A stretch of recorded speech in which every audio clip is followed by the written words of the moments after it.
Good morning! Oh my gosh, I have to share this with you. Oh, one of the biggest mistakes, and I know I say there's a lot of big mistakes when it comes to sales, but this one's a huge one. Are you ready? The follow-up call. Dun dun dun! Yes, I get asked about the follow-up call all the time. How do I follow up? When should I follow up? Should they actually know that I'm doing a follow-up call?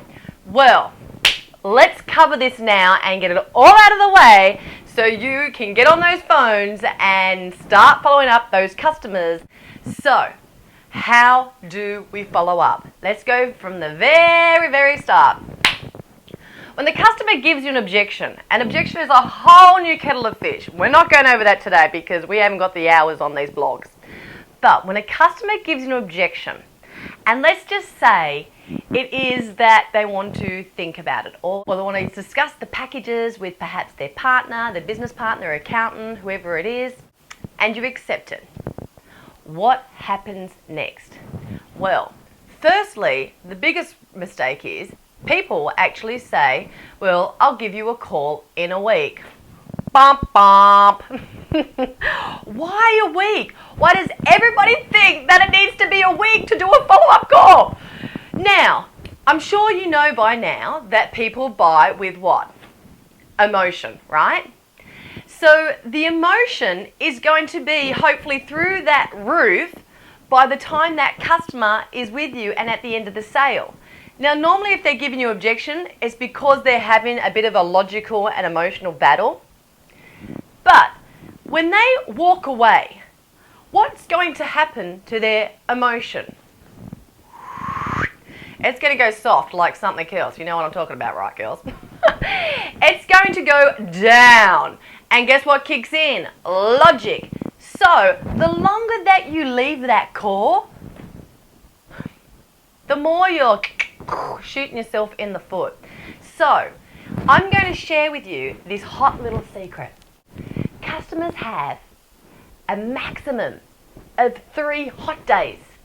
3 days, they're hot, they're excited, and they're still thinking about your product. Now, for some products and services, it is less. So we want to make sure that we're going to call that customer up within 24, absolute maximum 48 hours. But Annette, what happens if it's a Friday and it's a weekend? Well, do you know what? Call them anyway.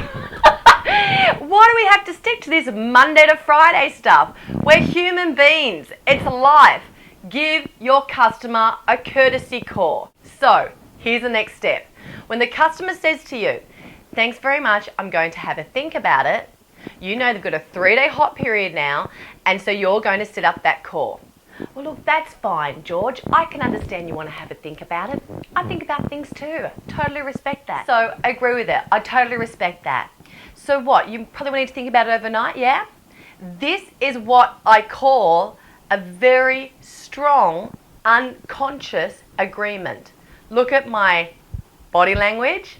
Look at my hand. Is it up or is it down? You want me to give you a call? You're prompting a no, baby. You want me to give you a call?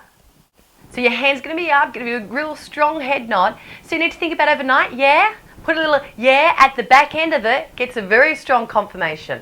Then George is going to say, yeah, well, great. I'll let you sleep on it overnight. And how about I give you a call tomorrow and answer any other questions that might have come up. Now, is it going to be the morning or afternoon's better for me to give you a call? Fantastic. Let's touch base then and we'll answer all the questions and we can see if we get you on board. Obviously, I teach communication skills. My absolute passion is helping people communicate at the highest potential level they can possibly get to.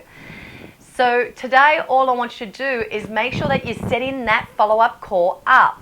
There's a very well-known saying, and the saying is, the fortune is in the follow-up. So you want to make some cash, you want to make sure that you follow these people up, because I bet that you have a graveyard full of dead leads. They're all sleeping in that graveyard. You're just going to pick up the phone and start having a bit of a chat to them. So, today's tip for follow-up calls.